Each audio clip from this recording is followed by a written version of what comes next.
Welcome to Rohila steno classes. आपका dictation शुरू होगा 3 सेकंड बाद। Ready, start. I would like to draw your attention briefly to the background of the bill which I am presenting today and to some of its salient features. The perception that electronic media can function unbiased only when they are autonomous is now new in our country. However, this perception has sharpened over the time in keeping with the ever increasing reach of radio and television. In 1964, the government had appointed a committee under Sri A.K. Chanda which had examined the functioning of AIR, the only electronic medium broadcasting regularly at that time.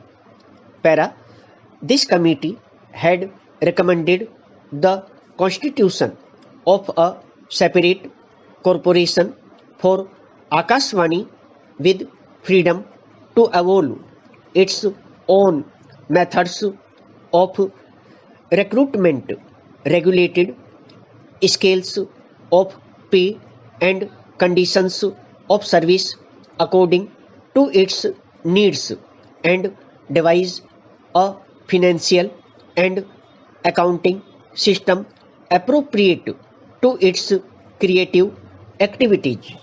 Para, in 1977, following the trauma of the emergency, one of the major objectives of the Janata government was granting of autonomy to AIR and Doordarshan. A committee had been appointed under the chairmanship of Sri B.G. Varghese to examine the functioning of the two media and to make appropriate recommendations. On the basis of their recommendations, a bill called the Prasar Bharati Bill was introduced in the Lok Sabha in 1979. This effort, however, came to naught as the bill lapsed with the dissolution of the Lok Sabha. Para, in the present bill, we are proposing initially only one corporation to be set up with two wings, one for radio and the other for television. There will be a board of governors with four full-time governors, namely chairman, executive governor, governor within bracket finance, and governor within bracket personnel.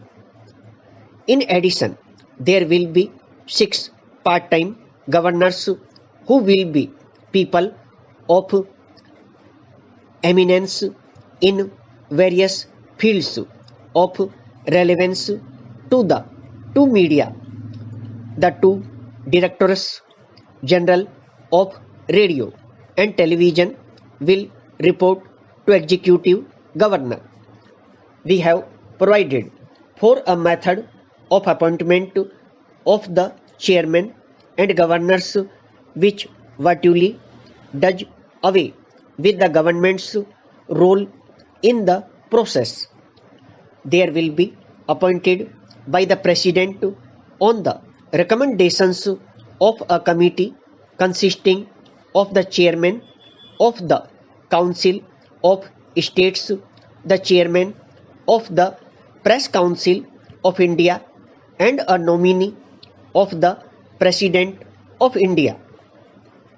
The independence of the Board of Governors has been further strengthened by providing that the chairman and governors before the expiry of their terms can only be removed in the same manner as prescribed for the removal of the chairman and members of the Union Public Service Commission in the Constitution. Stop. दोस्तों, यदि dictation अच्छा लगा हो तो video को like करें, share करें और चैनल को सब्सक्राइब करके बेल आइकन अवश्य दबा दें ताकि लेटेस्ट वीडियो का नोटिफिकेशन आप तक तुरंत पहुंच सके।